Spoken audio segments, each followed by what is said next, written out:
Hello everyone and welcome back to my channel Roop's life. हाँ जी, तो फिर डिश वॉशर खरीद रहे हैं, पक्का मन बना लिया है, जरूर खरीदिए, बहुत अच्छी चीज है, जरूर खरीदनी चाहिए। लेकिन डिश वॉशर लेने से पहले जो है ना, हमें कुछ पॉइंट्स है उनके बारे में सोच लेना चाहिए। मुझे डिश वॉशर लेके 2.5 साल के करीब हो गए हैं। मेरे कुछ पर्सनल एक्सपीरियंसेस है जिसके बेसिस पे मैं आपको कुछ बताना चाहती हूँ। तो चलिए फिर शुरू करते हैं।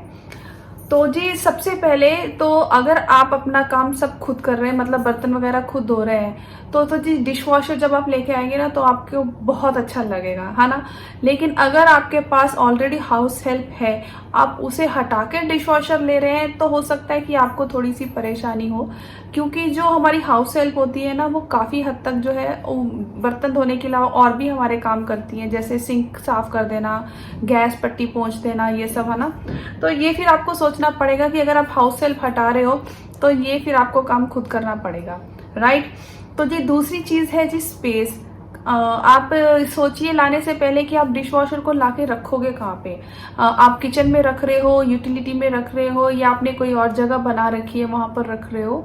क्योंकि जो है ना, सबसे इम्पोर्टेंट तो ये होता है, मतलब एडवाइजेबल भी कह लो या कुछ भी, कि अगर जूठे बर्तन जहाँ पे होते हैं उसके पास अगर डिश वॉशर रखा जाए ना, तो बेस्ट होता है। और अगर वो किचन में हो तो और भी अच्छा है, क्योंकि वहीं से आपने बर्तन उठा के डिश वॉशर में रखे, फिर धुलने के बाद वहीं से निकाल के किचन में पास में कैबिनेट्स होते हैं, फटाफट से लगा दिए, तो ये बेस्ट ऑप्शन है। अगर बाहर कहीं आप रख रहे हो तो फिर आपको पहले सारे बर्तन उठा के बाहर ले जाने पड़ेंगे, फिर वहां से आप उठा के अंदर लेके आओगे, है ना।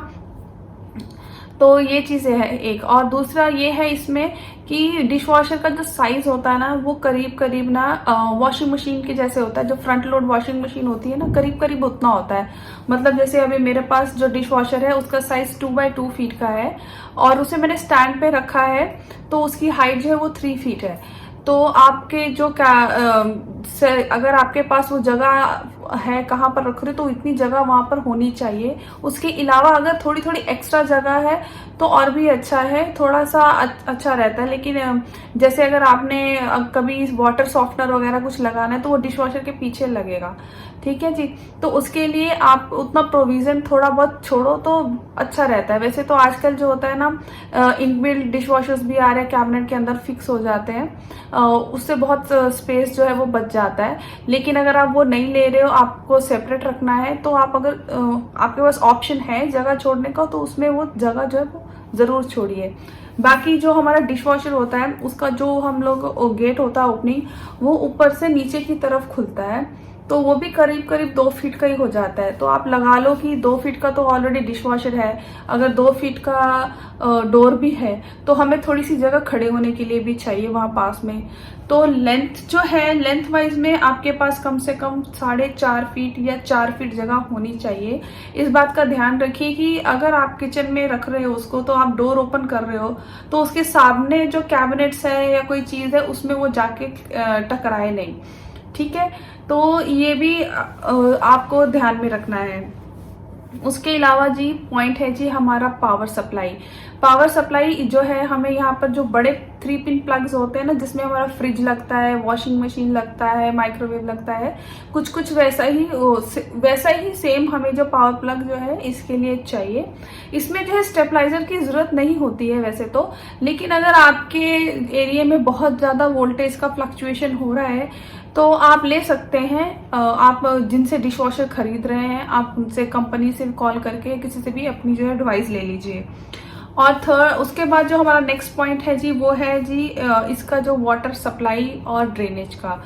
ये वाटर सप्लाई जो है, इनलेट और आउटलेट जो है, हमें जैसे वॉशिंग मशीन में फुल्ली ऑटोमेटिक में होती है, सेम वैसे ही हमें इसके लिए यहाँ पर प्रोविजन रखनी होती है। एक बात का ध्यान रखिए कि डिश वॉशर जो जब आप लेते हैं ना, उससे पहले ही आप अपने प्लम्बर से करवा लीजिए, क्योंकि ये काम जो है ना, वो कंपनी आपको करके नहीं देगी, ये हमारा पर्सनल काम है, ये हमको खुद ही कराना पड़ता है। तो इसके लिए आपको इनलेट का पानी जो है का पाइप भी चाहिए आने के लिए, और आउटलेट का जो है वो ड्रेनेज के लिए भी आपको वहां पर प्रोविजन होना चाहिए। किचन में आप रख रहे हैं तो सिंक के पास रखोगे तो वहां पर ये थोड़ा सा आपको आसान हो जाएगा।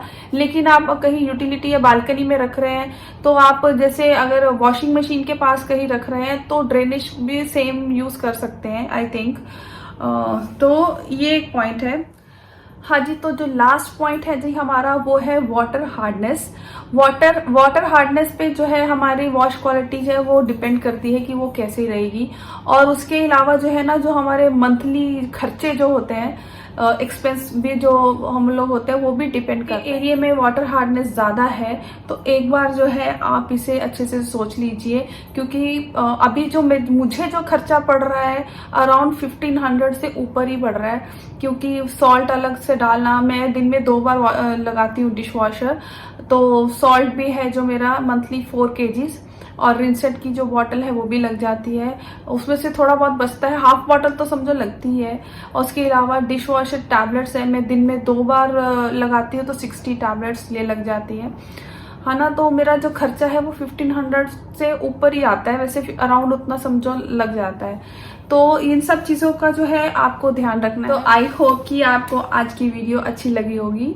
अगर आपको वीडियो अच्छी लगी है तो इसे लाइक जरूर कर दीजिएगा और चैनल को सब्सक्राइब करना मत भूलिएगा।